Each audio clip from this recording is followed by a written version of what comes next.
Hi, everybody. Welcome back to another Mindfulness Monday. I am Amira, Minister of Justice and Witness for Clackamas United Church of Christ. I'm also a community activist, anti-racism student, end-of-life doula, and today I want to talk about biases, looking at your own biases. Through my anti-racism work, I have really come to realize that a lot of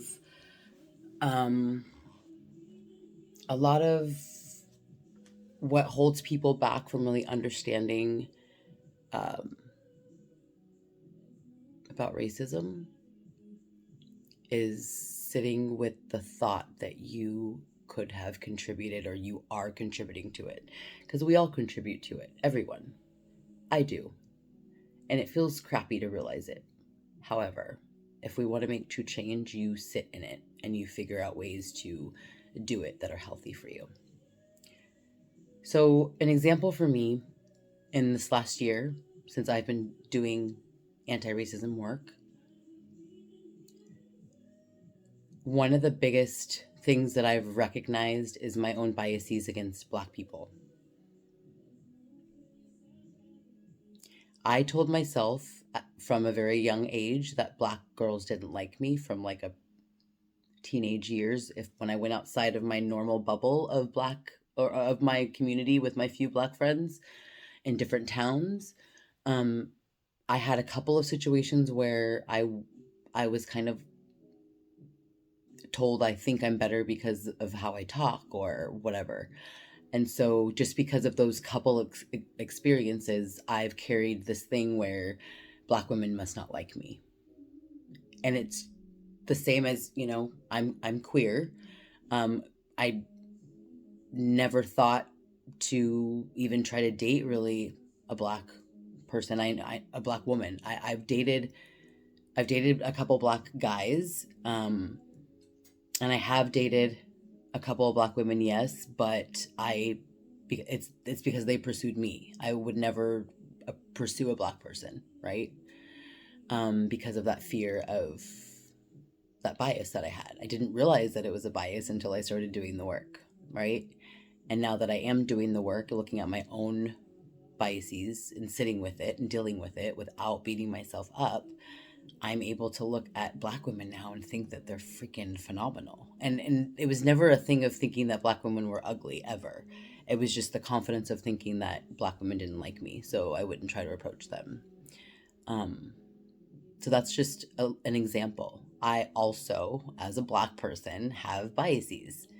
And how you come to really understand, or a good cue or a clue for you to understand that you have a bias against something, is if you see someone or someone's doing something, whether it's the tone in their voice or the color of their skin or how they smell or their accent or whatever it is, once you recognize it, you sit with it. Once you recognize it, you acknowledge it without being mean to yourself. You're not a scum of the earth. We all have biases.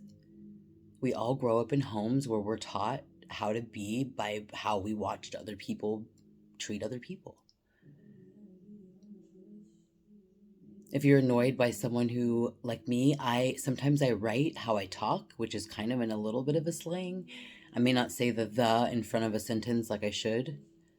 For some people, that drives them wild. They can't handle that. They need to correct how I speak or how I write something.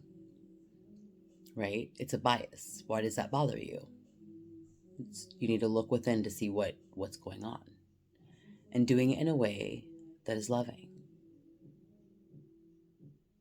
Right? It's the same with physical or emotional pain. It freaking sucks to have physical and emotional pain, right? But how we process those things, how we treat ourselves in the thick of those things, it matters. How you come through the other side. You can come through a little battered, or you can come through a lot battered and bruised and beat up by the stuff you're saying to yourself, that we all say to ourselves.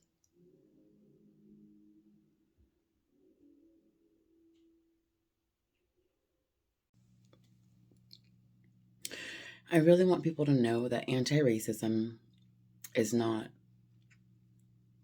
about Black people. I'm not fighting so hard for anti-racism or to be anti-racist just for Black people.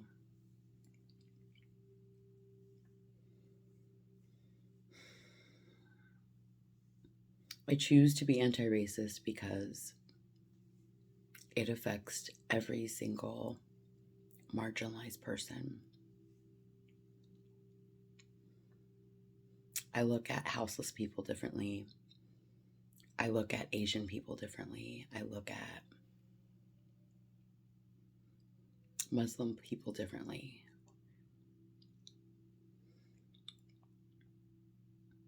I've always looked at disabled people differently because I was in that field of taking care of DD individuals for 10 years.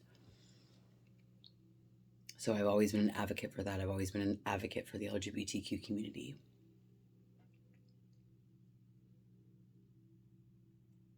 I have to look in the mirror at my biases on a daily basis.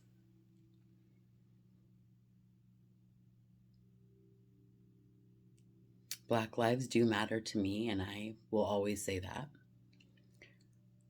But this is not the only reason why I do this work. I do this work for all marginalized people.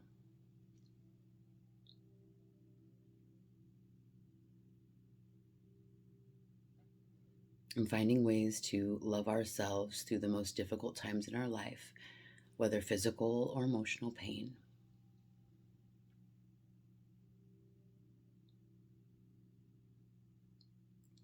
It can allow your life to be more pleasant or more unpleasant. And I hope that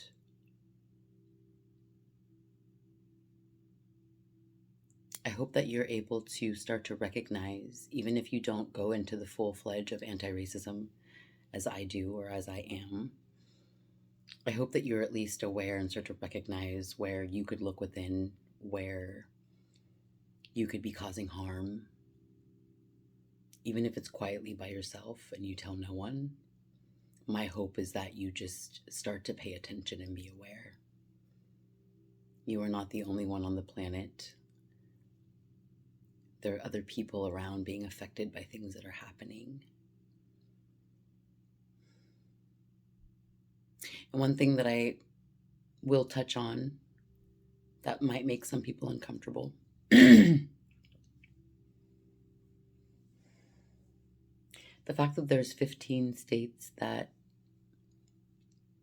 make it to where you cannot educate about the actual facts and reality of real history makes my stomach hurt. And the fact that I don't hear nearly enough people upset about that is why I do what I do.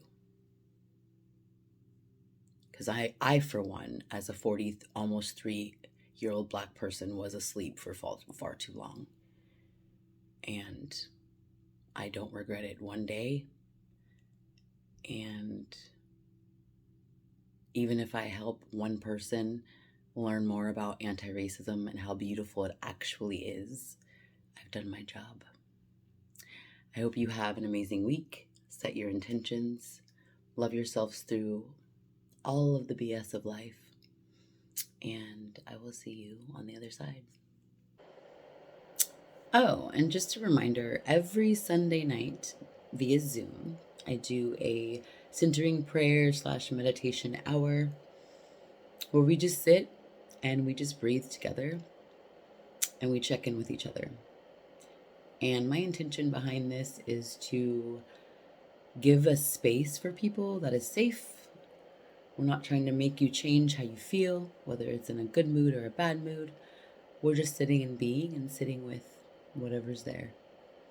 And so if you'd like to join, please let me know, and I will make sure that you get added to the email list. You can also check out my website for my business, Core Mind Gut Connection, at intentionmindset.com. That is intentionmindset.com.